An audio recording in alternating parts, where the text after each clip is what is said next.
بسم الله الرحمن الرحيم الحمد لله والصلاة والسلام على سيدنا رسول الله وعلى آله وصحبه ومن والاه وبعد. Alhamdulillah, we're now on chapter 20. And we're on page 247 of this translation, and there's 3 volumes. طيب. So this chapter title is Bab في الدلالة على خير والدعاء إلى هدى أو ضلالة. It is titled, the chapter on directing towards good and inviting towards guidance or misguidance. So it looks at the issue of dalala, and dalala is pointing in a certain direction, whether that direction is towards something good and to salvation or to something bad and damnation. And he begins with a few ayat of Quran followed by a few hadith. Imam Nawawi starts by saying, قال تعالى وَادْعُوا إِلَىٰ رَبِّكَ. In Surah Qasas, Allah Ta'ala says to the Prophet alayhi salatu wasalam, and invite towards your Rabb, your Lord. In other words, call unto Allah Ta'ala, call unto His oneness, call unto His worship.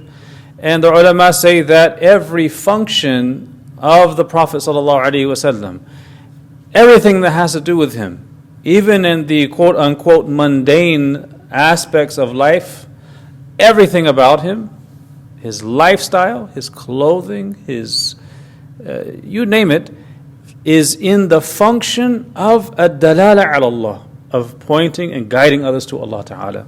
So he fulfills this ayah perfectly. وقال تعالى ادعوا إلى سبيل ربك بالحكمة والموعظة الحسنة.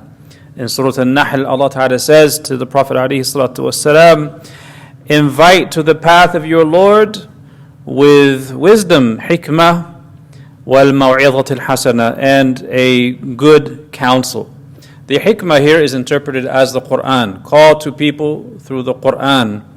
And al-maw'idha al-hasana is good counsel through al-qawlu bil-rifq, and speaking in a way that appeals to people's intellect and emotions and conscience. This is the path of calling to Allah Ta'ala. وَقَالَ تَعَالَى وَتَعَاوَنُوا عَلَى الْبِرِّ وَالتَّقْوَى, and assist one another in good deeds and piety. They say that when the two of these words are paired, they have distinct meanings, and when they're separate, they have similar meanings. That bir includes piety and good works when it's by itself, and taqwa includes good deeds and pious works and piety when by itself. But when they're together, bir is usually speaking about righteous actions, and taqwa refers to the station of being God-fearing and abstaining from the haram and doing what is right. He is saying, subhanahu wa ta'ala, ta'awanu 'ala al-birri wa taqwa. And the relevance of this ayah is that he is telling us to assist one another, and when you assist one another in this, you are pointing them in a direction of good.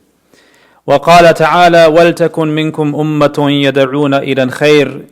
Let there arise among you an ummah, a group that invites towards good. The ummah here means a group within the ummah that invites towards good.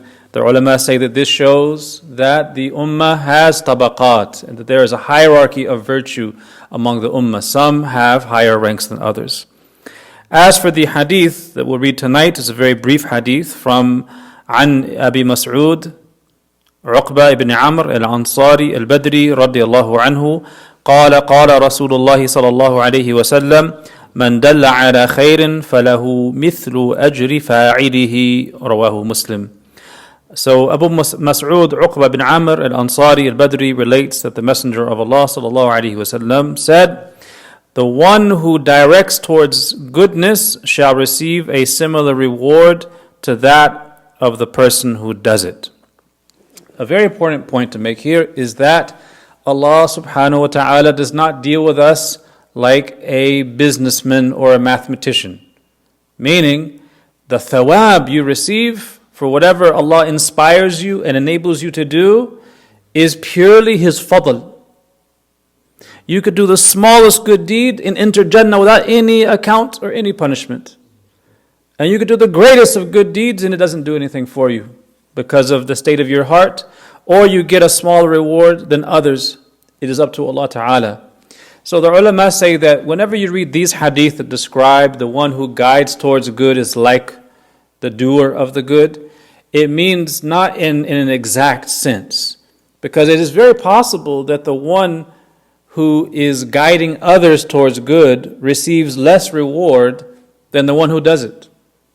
And it could also be that the one who guides towards good receives more than the one who does it. It all depends on the intention. A person who is guided towards good and learns something may do it and have such a powerful intention that they receive more than the one who taught them how to do it. Or vice versa. It all depends. So when we talk about likeness or similitude, we understand it's not from every angle. And this is very important because there's lots of hadith which describe virtues or qualities using similes or resemblance, or kaf at-tashbih, or mithil, like or similar to.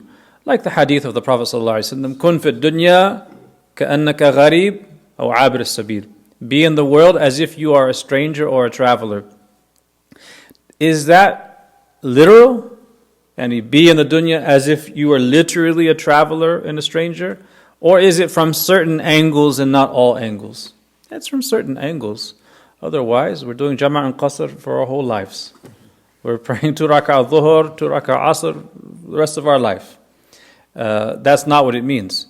Likewise, when it says that the one who guides towards good will have a reward like the one who does it, it doesn't necessarily mean it will be like in every respect. It could be that it's superior. It could be that it's inferior, or it could be that it's on the equal level. Because again, reward for actions is totally by the fadl of Allah Ta'ala. We're not dealing with Allah Ta'ala as businessmen with the calculators expecting it to be an exact calculation. Whatever Allah inspires us to do, He rewards accordingly, and we ask for the strength of niyyah so that we do receive more than even what we do. As the Prophet ﷺ said in one hadith, Niyatul mu'min khayrun min amalihi, that the intention of the believer is better than his action, because the action may be lacking, but the niyyah is from the heart, and that's real. And if it's there, then it's actually better than the action, which may or may not be done in the best way possible. Walhamdulillahi Rabbil Alameen.